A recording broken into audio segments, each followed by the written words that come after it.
पाणीपाग विभाग पक्षर वर्तमान समय आसुची किछि बड़ सूचना। राज्य में जारी रही शीतलहरी। आगामी 2 ରୁ 3 दिन मध्य राज्य में आहरी ठंडा बढ़ एपरिक 3 ରୁ 4 डिग्री सेल्सियस कमिबा नहीं सूचना देछि पाणीपाग विभाग।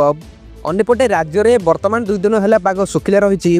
एपटे नुआ वर्ष अर्थात जनवरी 3 तारिख बेलू बंगोपसागर में एक घूर्णिबलय सृष्टि होबारे तेबे पछकु पछ घूर्णिबलय सृष्टि होबा नहीं विभिन्न प्रकार मॉडल गुड़िक दर्शाउछन्ति।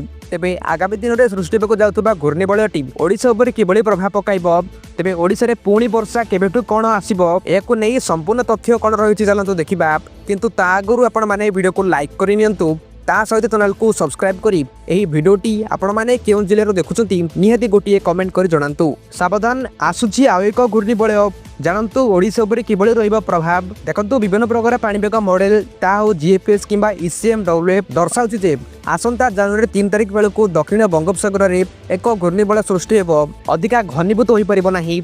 परवर्ती समय आसंता 7 और 8 तारिख बेलू बंगोपसागर में एक घूर्णिबलय सृष्टि होबार संभावना रही। एने सोया जलवायु और परिवेश केन्द्र निर्देशक डॉक्टर शरद कुमार साहू कहते तेबे सब घूर्णिबलय गुड़िक ओडिशा उपरे विशेष प्रभाव पकाइब नाही। परवर्ती समय एने एक स्पष्ट चित्र आसीजिवो जदि ओडिशा रे वर्षा हेबो किंबा पाग मेघ रहिबो एहाकु नै परवर्ती समय एक संपूर्ण विवरणी आसीजिवो। किंतु हाँ वर्तमान राज्य में कौन भी प्रकार वर्षा हेबार संभावना नाही।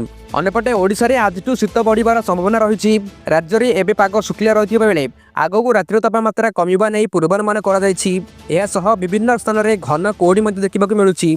एने भुवनेश्वर स्थित आंचलिक पाणीपाग केन्द्र पक्षर सूचना दी जाउछि। पाणीपाग केन्द्र सूचना अनुसार भारतर पूर्व भाग में सक्रिय थिबा गुरुचाप बल जो राज्य मध्य को ठंडा शुष्क वायु प्रवेश करुछि। यह प्रभाव में आसंता 3 दिन मध्य तापमात्रा 3 ରୁ 5 डिग्री पर्यंत कमिबार संभावना रही। जनवरी प्रथम सप्ताह ओडिशार अधिकांश अंचल में शीतर प्रकोप बढ़िबा सहित घन कोहड़ी देखाजिबार संभावना रही।